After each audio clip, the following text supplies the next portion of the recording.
Hello everyone. Welcome to OneClass's online tutorial session. My name is Bassam. Today I'll be going through some math problems. If you have any more questions, you can always go on OneClass for your homework help and tutorials. So let's get started with the first question. We're asked if a polynomial function f at x has roots -8, 1, and 6i, what must also be a root of f at x? So the roots that we have are f at x is equal to x plus 8. So here we have -8, which is technically x equals to 8, but when we're putting it in a function, it would be x plus 8. And then we also have x minus 1, so same idea here. And we have x minus 6i. So one thing we have to note for anytime we have an imaginary root, the main fact that you need to know is we'll have the conjugate of that imaginary root. So here we have x minus 6i. So right away we have to recognize from the question it's trying to let us pay attention to that imaginary root. And we know that based on this fact, for any polynomial with this root, we would have the conjugate form, which would just be x plus 6i. So these are should all be on the same line. So this is times. It will be x plus 8 times x minus 1 times x minus 6i times x plus 6i. So our final answer would be that the root that we must also have is x equal to -6i. So looking at the solution here, it kind of just explains the normal form of the polynomial function and outlines that we were looking for the conjugate form of positive 6i, which is -6i. So we'll just leave a comment here. Excellent job. Answer is correct.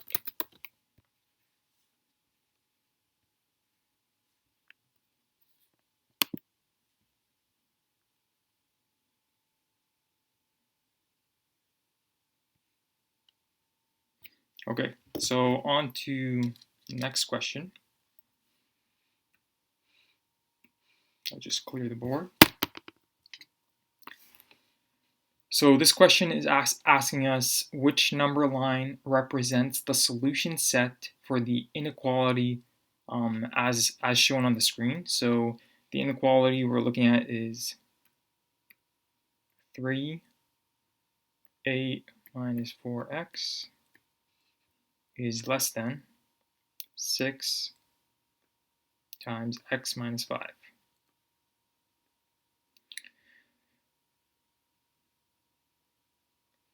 So,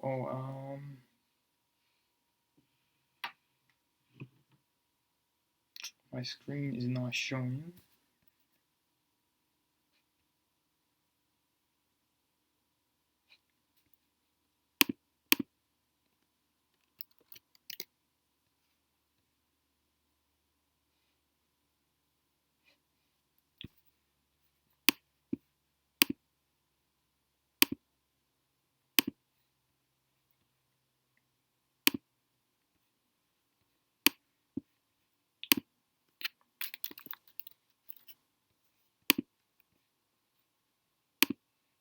Let me just refresh this.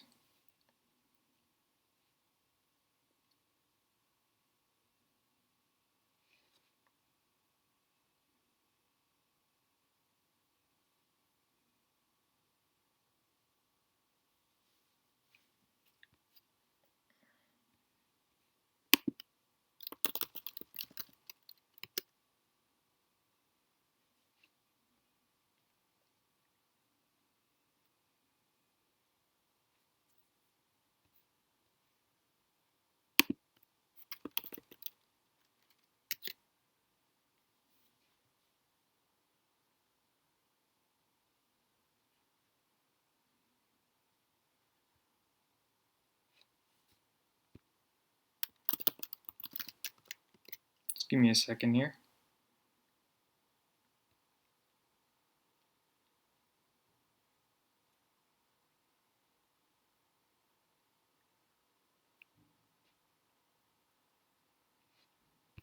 Just having some internet difficulties.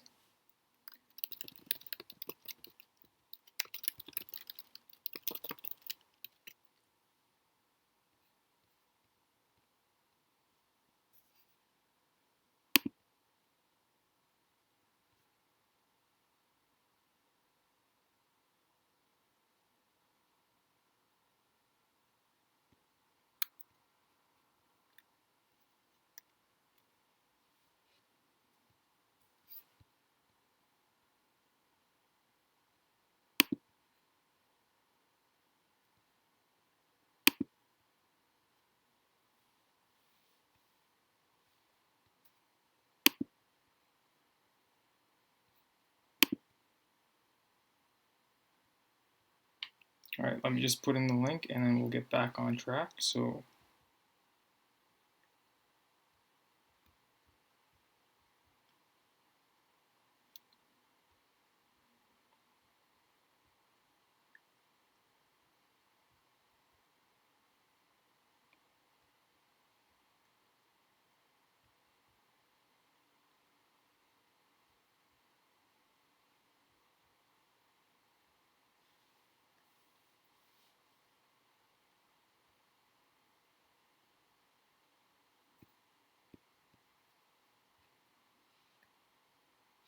okay.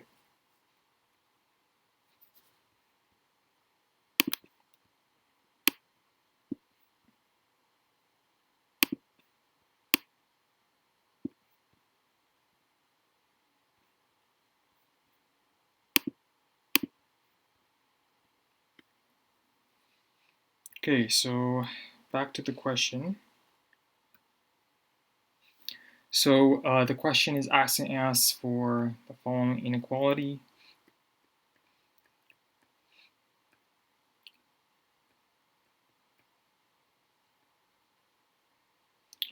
So the first thing we have to do here is to simplify it into its simplest form.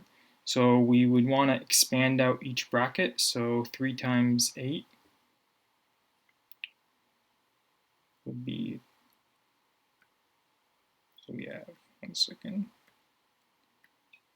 3 times 8 is 24, and then we have 3 times negative 4, so minus 12x is less than 6 times x, which is just 6x, and then 6 times negative 5, which is negative 30. And then we have to put all the x variables on one side and put the rest of the variables on the other side. So just the constants. So if we take 30 and we add 30 to both sides, we would get 54 on this side. And then we can take the negative 12x and add it to both sides. So here I'll do it in 2 steps. So it will be 12x greater than 6x. So now we've taken the 30, add 30 to both sides. Now we have 54 minus 12x less than 6x. Then we do 54. We add positive 12x to both sides is greater than 18x. And then our final step would be to divide 54 divided by 18, which would give us 3. So we divide both sides by 18, and then we get the final answer is 3 is less than x. So when we're drawing this out on a line plot, it would look something like this. So let's say this was 0, and then we have 1, 2, 3. So since it's a greater than value, not greater than and equal to, so we have 3, we do a circle, and then it goes all the way to positive infinity. If it was 3 is less than or equal to x, then we make a dot here. But that's not the scenario, so it will be just an open circle. So looking at the solution, provides the same outline. And the number line, which represents the solution set for a given inequality, starts with 3, but it's greater than 3. So we had the same thing, and it goes away till plus positive infinity. So great job.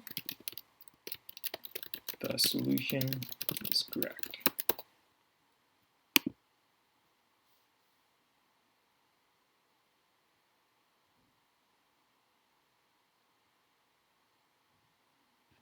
Okay, so let's just clear the board here. Make sure we're still on. Yep.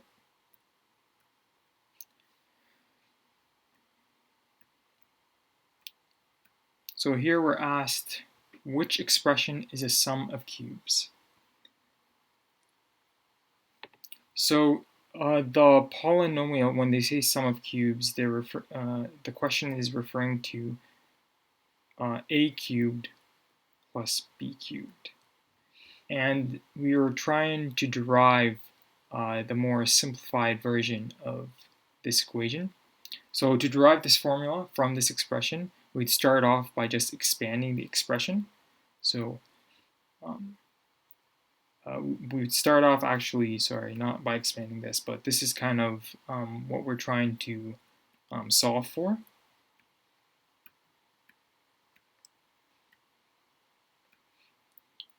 So looking at a plus b cubed,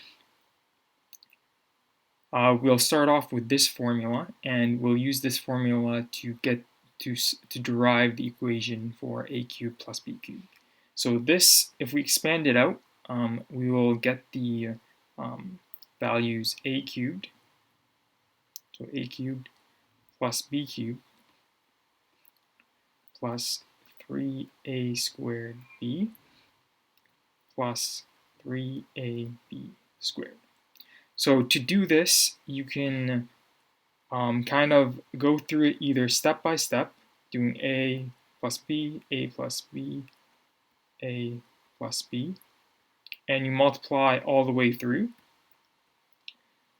Or the other simpler way to go about doing this is recognizing that this is in a cubed form. So we know the coefficients would follow the format 1, 3, 3, 1. And knowing this, we know that a cubed, the coefficient would be 1. So it would be, starting here, it would be just 1a cubed. And then 3 would be 3a squared b. And the next 3 would be 3ab squared. And the last one would be 1b cubed. So this is basically, if you look at just the what the power is, so a cubed and then a squared and then a to the 0, which is just 1, and then the other direction, b cubed, b squared, b to the 1, and b to the 0. So when you're expanding out this form, a plus b cubed, you can kind of use this short form and expanding out in this direction, or you can do the longer way where you multiply through each bracket.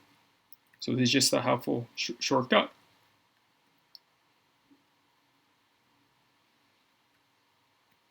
After getting to this step, we would keep only the a cubed plus b cubed on one side, because that's what we're trying to solve for. So it will be a cubed plus b cubed is equal to, we would take 3a squared b times b plus 3a b squared, and we'd move it to the a plus b to the power 3 side. So we'd move it to the left side by subtracting 3a squared b and the other term. And then subtract 3ab squared. So all we did in this step is we just moved, let me just highlight this. We moved these two terms to the other side of the equation, which is over here, beside this one. So we moved these two on that side, and then we just rearranged the equal sign. So we have a cubed plus b cubed is equal to, in brackets, a plus b cubed minus 3a squared b minus 3ab squared. And then the next step in this derivation is to factor out the negative 3ab. So I'm just going to move the equal sign over here. So we still have the a plus b cubed, and then we'll factor out from these two terms over here, the 3ab. So 3ab, that will give us a plus b. So we can see that there's an extra a term in the first term and an extra b term, so that's how the factoring is done. And then the next step in this solution is to factor out the a plus b. We can see that there are common terms in both equations, so that's what we want to do to get closer to the final form.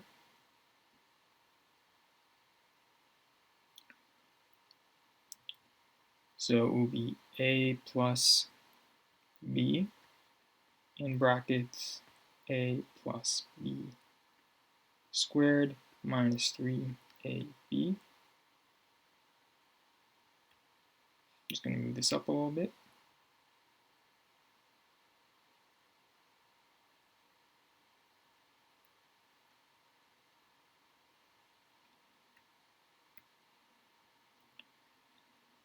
And now, since we've gotten to this form, we want to expand out this term over here to get to the final form of the equation.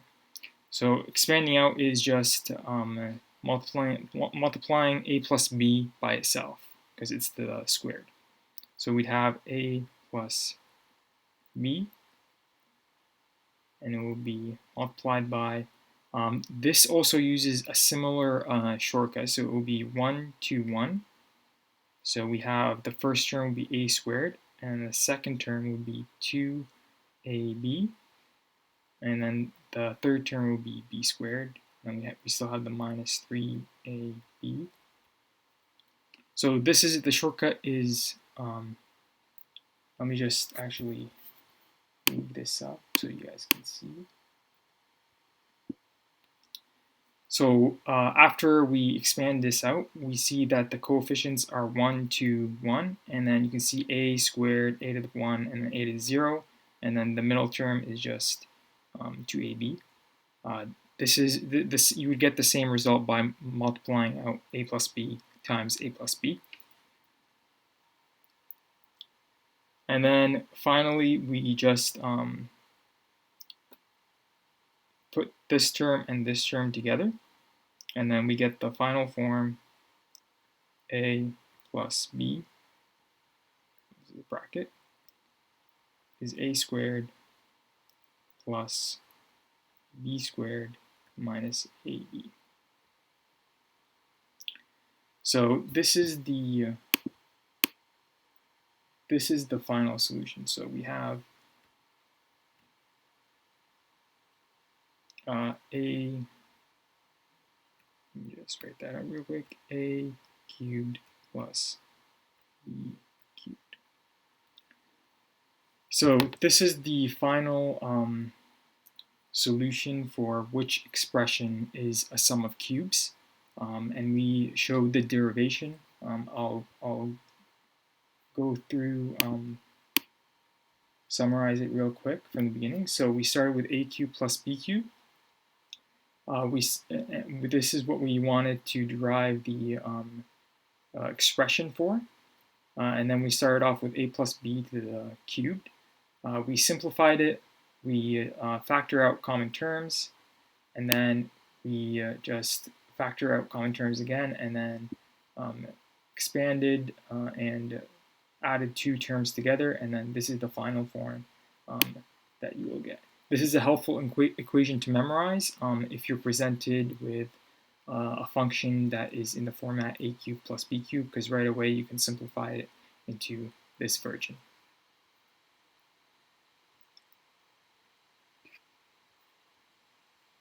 So you can leave a comment here. Good job the solution is correct.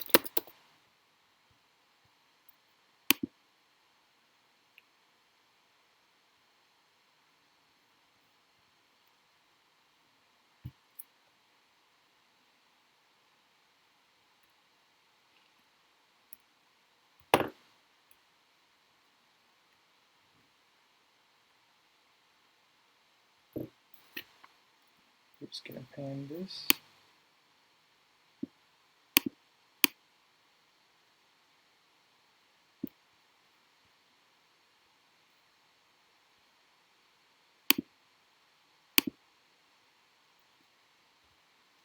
Okay, so the next question that we're tackling is, what is the polynomial function of lowest degree with leading coefficient 1 and roots I, -2, and 2?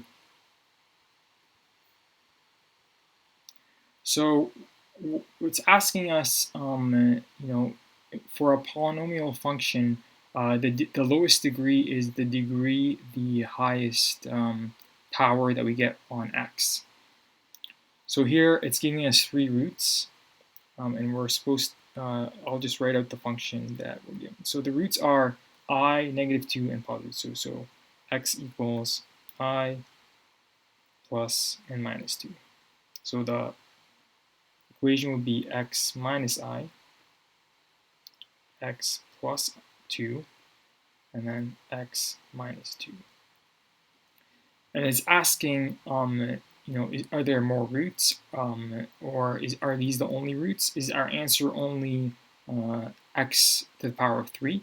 So once again, the thing we have to recognize is the I, the imaginary number. So whenever we have an I, we'll always have the conjugate root for that root. So here we have x equals I, but right away it's a fact for any polynomial function with an imaginary root that will also have the conjugate.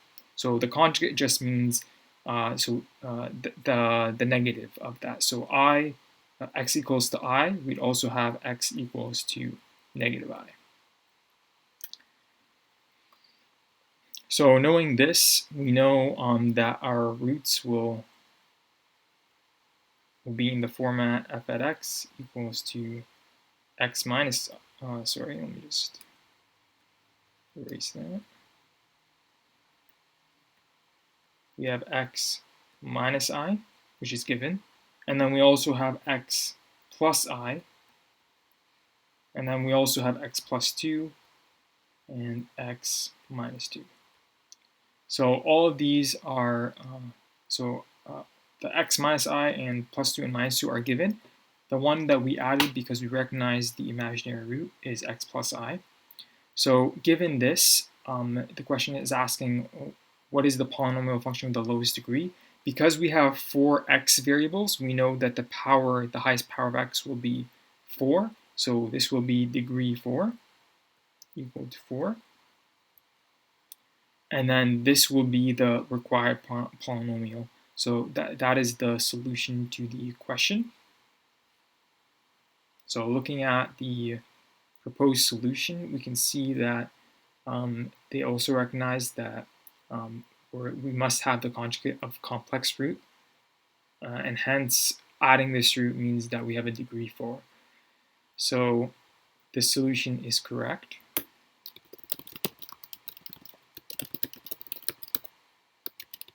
Great job.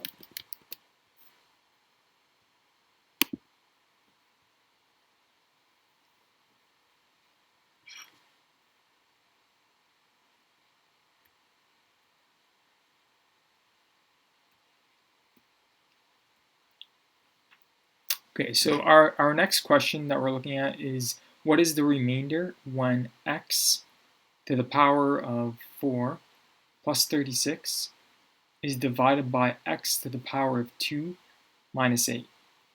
So whenever we see high powers like that, the usual method used here is long division of polynomial functions. So we want to divide x squared minus 8 into x cubed plus 36. So we would write out the following. So let me just clear that quickly. So we write out this. So we have x cubed plus 36, and we have x squared minus 8. So we're dividing x squared minus 8 into x cubed plus 36. So the first step in this solution is you want to look at the x term on the left side here. And you want to figure out how many times can I multiply x squared, or what can I multiply x squared by in order to get x cubed, so x to the power of 4, sorry. And this will give you the first value that you're getting in the solution. So for example, so x squared, we can multiply x squared by x squared to get x to the 4. So we multiply x squared by x squared to get x to the 4. We also have to multiply x squared by negative 8, so we get negative 8x squared.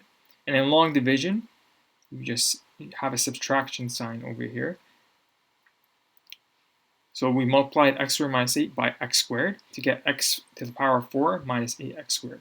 And then here we just subtract out the two terms, x cubed plus 36 minus x to the power of 4 minus 8x squared. And then we get here 0, so there's nothing there.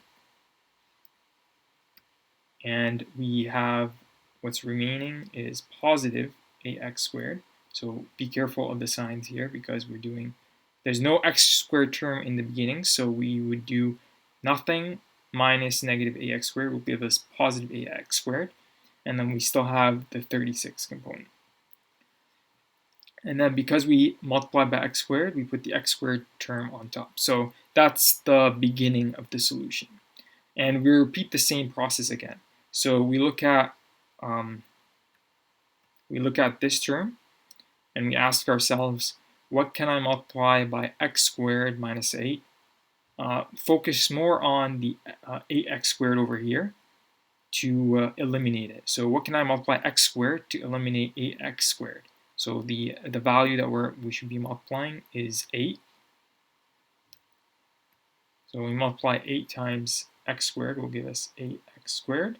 And then negative 8 times 8 is just negative 64. So here, we subtract this. We know this value is 0.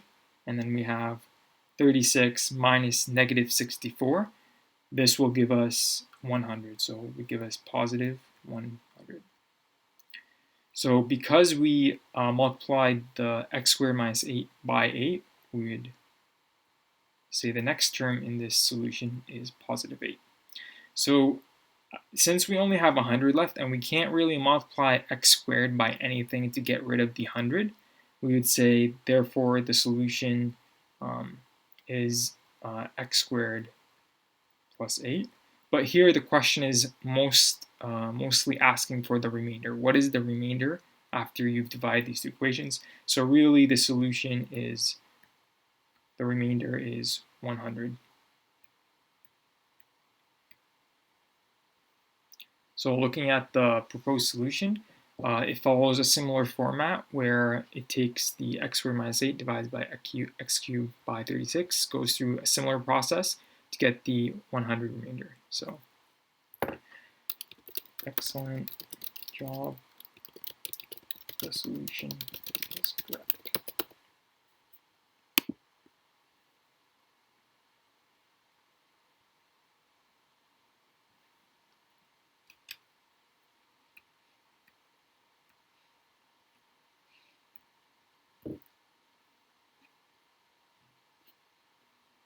Okay, so this question is asking,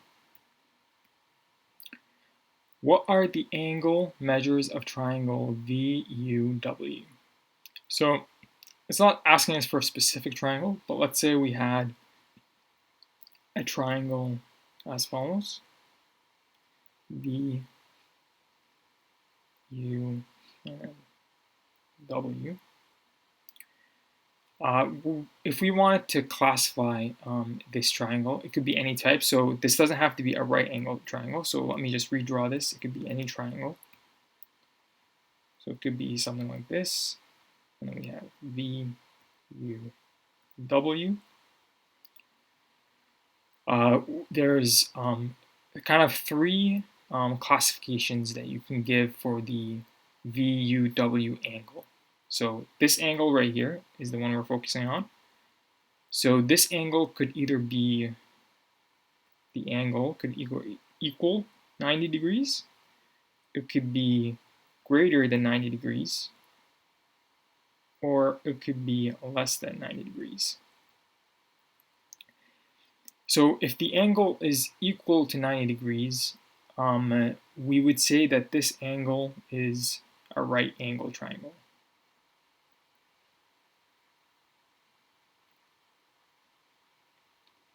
If the angle is greater than 90 degrees, then we'd say this is an obtuse angle.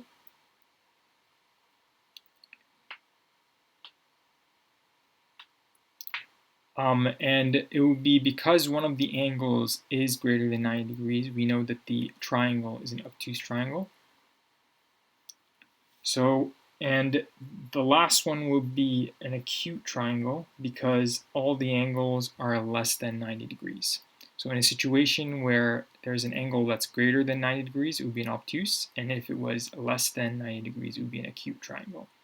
One thing to note for all triangles, it's a fact that all angles, if you add them up, they will equal 180 degrees. So regardless of whether it's a right angle triangle or an obtuse angle triangle or an acute triangle, we know that if we add up all the angles of the triangle, we would know that the angle is total is 180. So regardless of what type of classification you give to the triangle.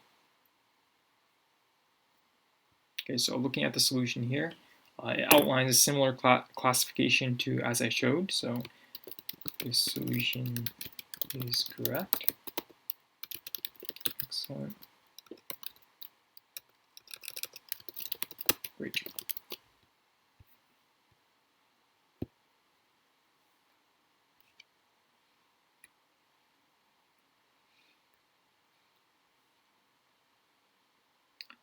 Okay, so the next question we are asked here is state whether the given measurements determine 0, 1, or 2 triangles. So it's giving us some values, and we have to determine how many triangles these values represent. So the first value we're given is C, and this is an angle, so we'll say capital C is equal to 30 degrees. The next component we're given is A is equal to 32, and then the last component is C equals 16. So these values represent the sides of the triangle. So one side is C. Just write this clearly. One side is equal to 16. The opposite angle is 30 degrees, and then the A is representing another side. So this question is asking you to use kind of sine law to determine how many triangles you can get from these given values. So knowing the sine rule is sine A over A is equal to sine B over B, which is equal to sine C over C. So this would be for the following triangle, regardless of what the angle is. So we would say that if this was angle A, B, C, then the length, the opposite length, A, C, B. So that's kind of the sine law formula outline for that triangle. So the first thing we can do right away, we recognize that we're given AC, so we're given this variable and this variable, and we're also given the angle C. So we can right away see that we can use sine A over A equal to sine C over C to solve for the angle A. So doing that, we'll say sine A over A, which is 32, is equal to sine C, which is 30 degrees, divided by C, which is 60. Okay, solving for this, we get sine A equals, so if we multiply both sides by 32, we would get sine A on the left side, and then we get 32 over 16. 32 over 16 times sine 30. So we know 32 over 16 is just 2. And sine 30, if we plug that in our calculator, we get a half. Another way to know what the value of sine 30 is to know the special triangles. So the special triangles are as follows. So we have 1, 2, root 3 is a right angle. And then here we have 30 degrees. And then here we have 60 degrees. So this is one of the special triangles. This is just root 3. And essentially using SOHCAHTOA. So here we're going for sine, so we'd say SOH. SOH. So opposite, 1 over hypotenuse, 2, we get a half. So this is just a shortcut way to do it instead of using your calculator.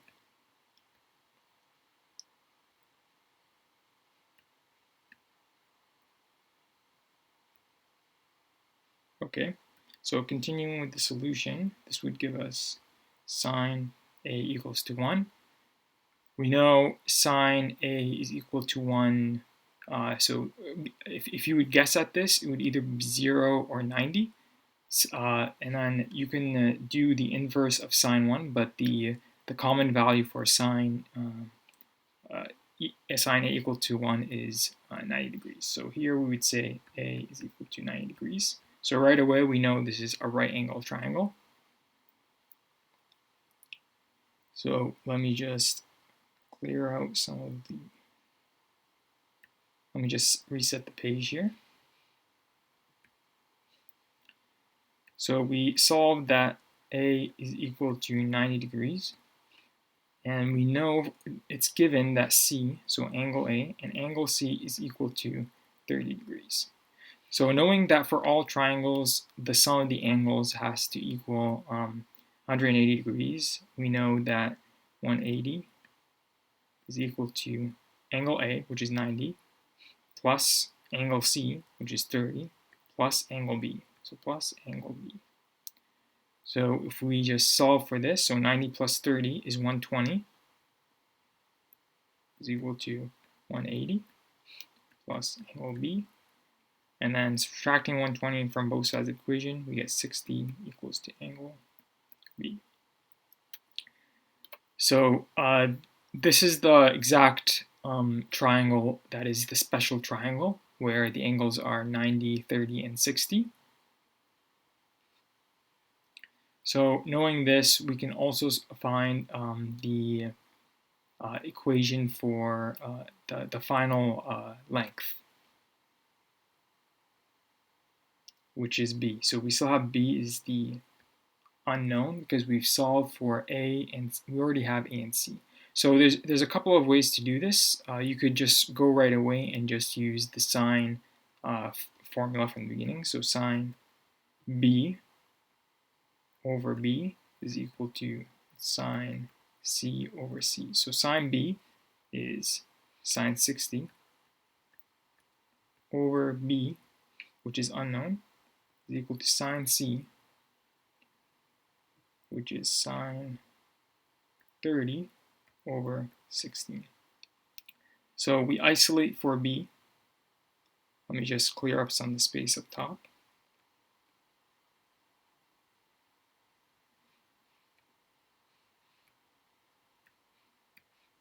We isolate for B, so we'd say B.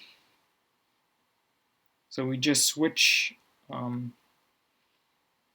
we'd multiply both sides by b. So to get rid of the term b and put b on the other side. So we have, let's keep this over here.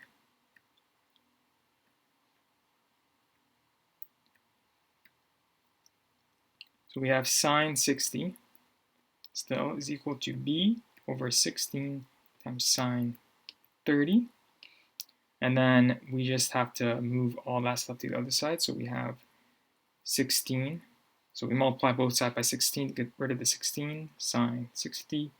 And then divide both sides by sine 30 to get rid of the sine 30, sine 30.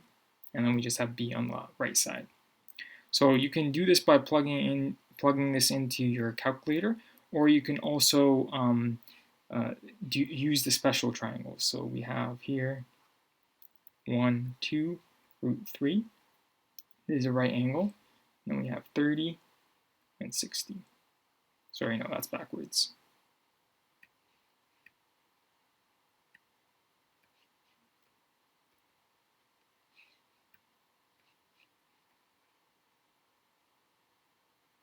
So we have 30 over here and 60. So sine 60, so opposite is root 3 over hypotenuse, so root 3 over 2, so we have 16.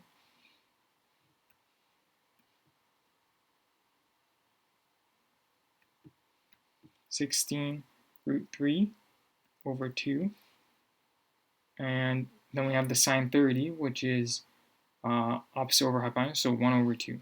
So because we have 1 over 2 on the bottom, sine 30 is 1 over 2, so this is divided by 1 over 2. So we just flip this. When we're dividing, to figure out the solution, we just flip it and multiply. So we would have 16 root 3 over 2 times 2.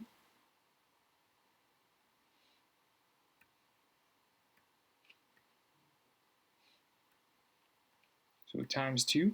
So we get rid of the 2's, and then we have 16 root 3 equals b. So that's the final component of the triangle. So the final answer is kind of the values of the triangle is, for the triangle specified as b is equal to 16 times root 3. And then the rest of the given values, and we know angle C from before is 30 degrees, and we solve for angle A, which is 90 degrees, and we also solve for angle B, which is 60 degrees. So looking at the solution presented, it outlines a similar format, and the solution is correct. So excellent, solution is correct.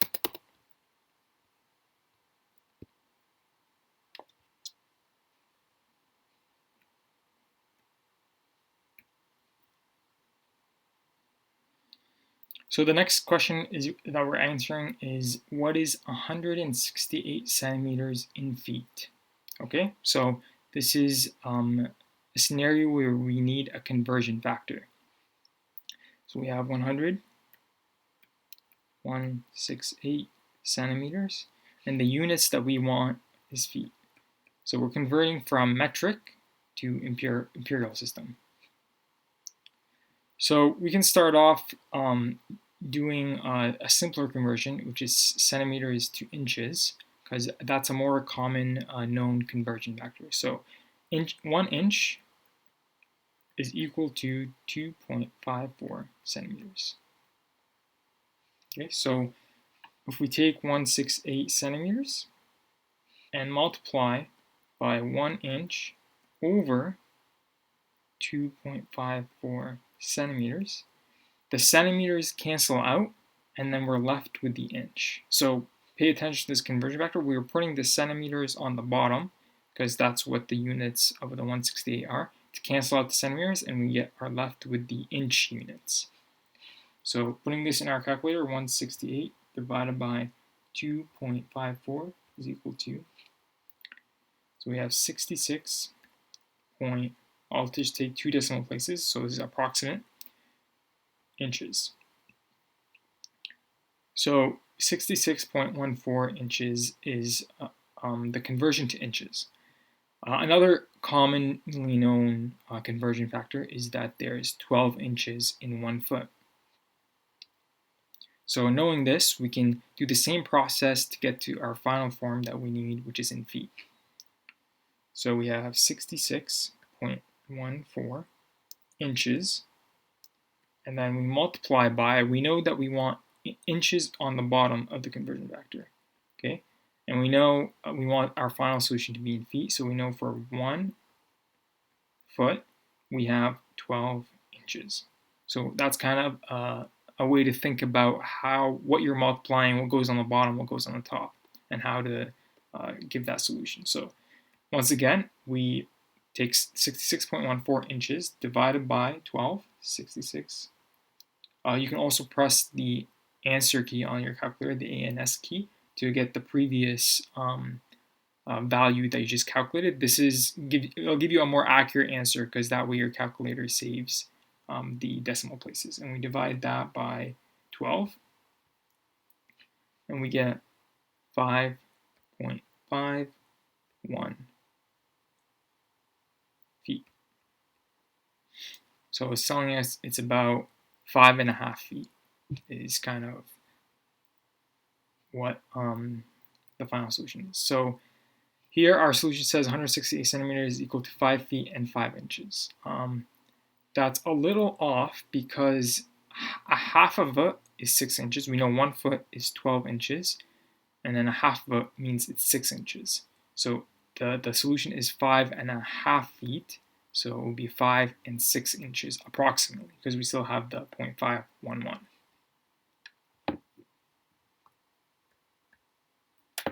Okay, so here, final answer should be 5 feet and 6 inches approximately. The rest of the solution is correct. Okay. Oh, no, press the wrong one.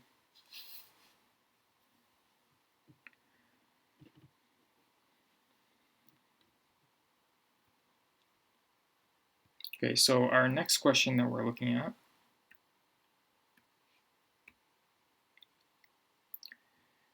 is write a times a to the power of -3, all in brackets, to the power of -2/3 in its simplest form.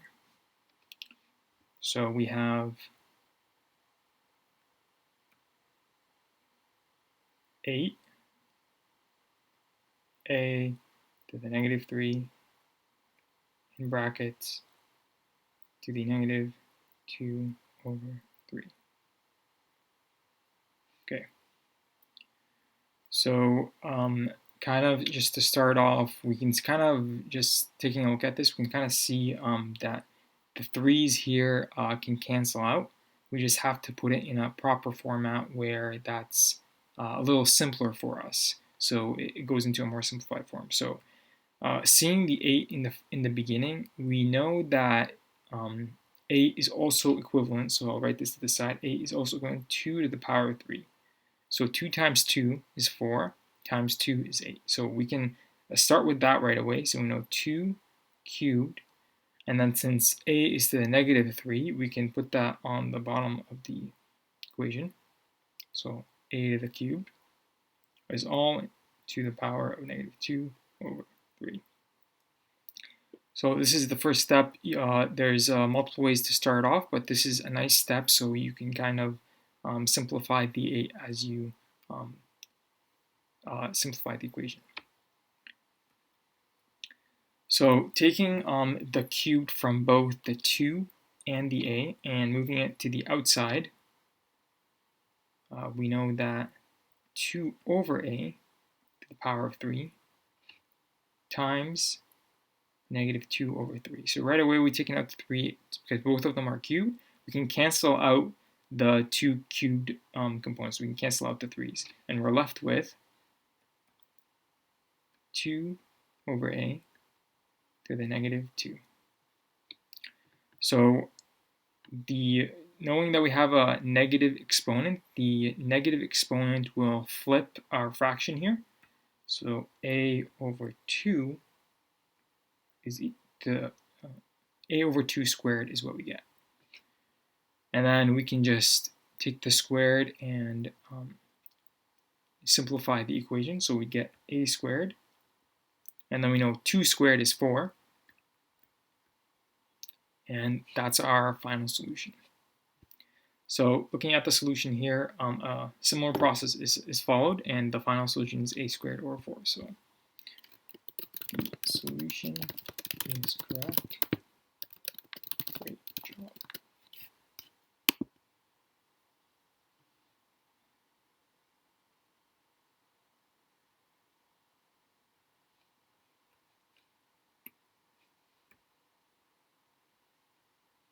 Okay, so this is the following question is asking, what is the area of the triangle in the diagram? And it's giving us coordinates x1, y1, and x2, y2, and one of the coordinates is at the origin 0, 0. And it's giving us 4 options. So it doesn't give us any values. We're just using variables to derive the formula for the area of the triangle.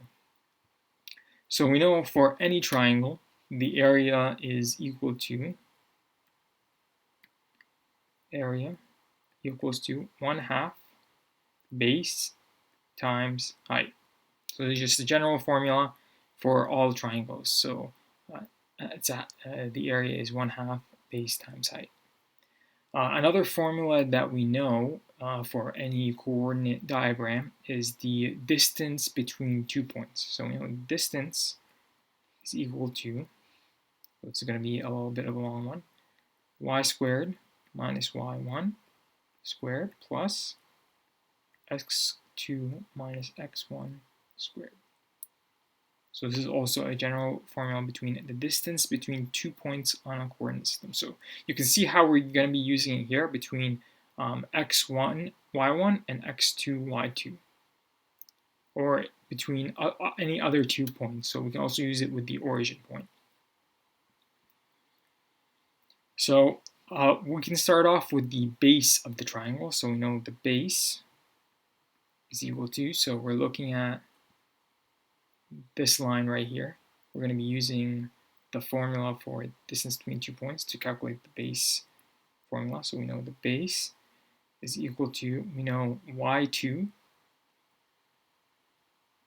is a value, and then we have y1 is 0.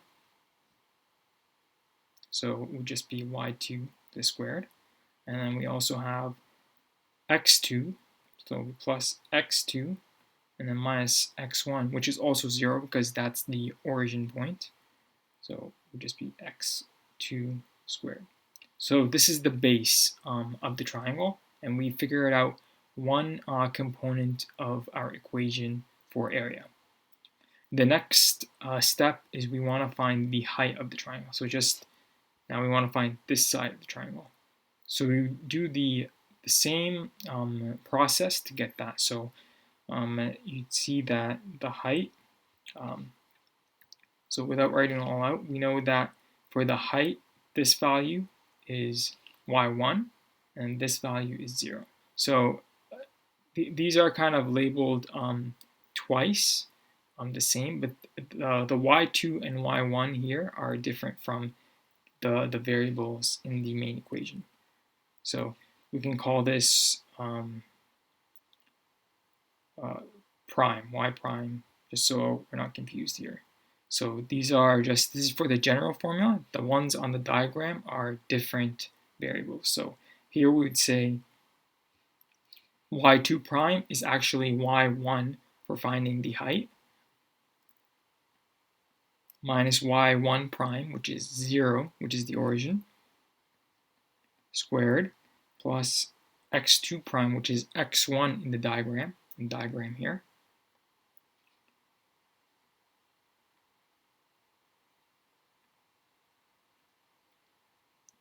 minus 0, which is the origin. And then we get square root y1 squared plus x1 squared. And right away from the options given above, you can kind of start to see which one makes the most sense. We know that area equal to 1/2. And then we have the square root, so base, which is this, so y2 squared plus x2 squared, and then multiply by square root of y1 squared plus x2 squared.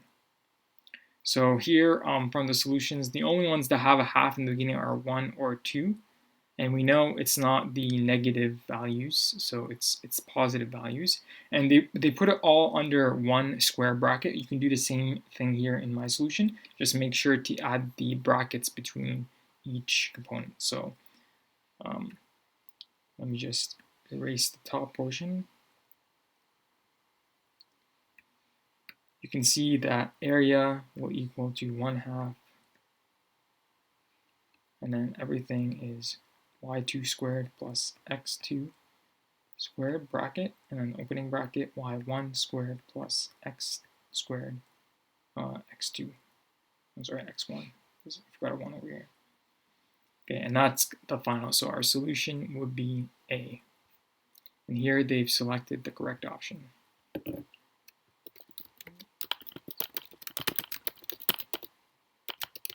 Great job.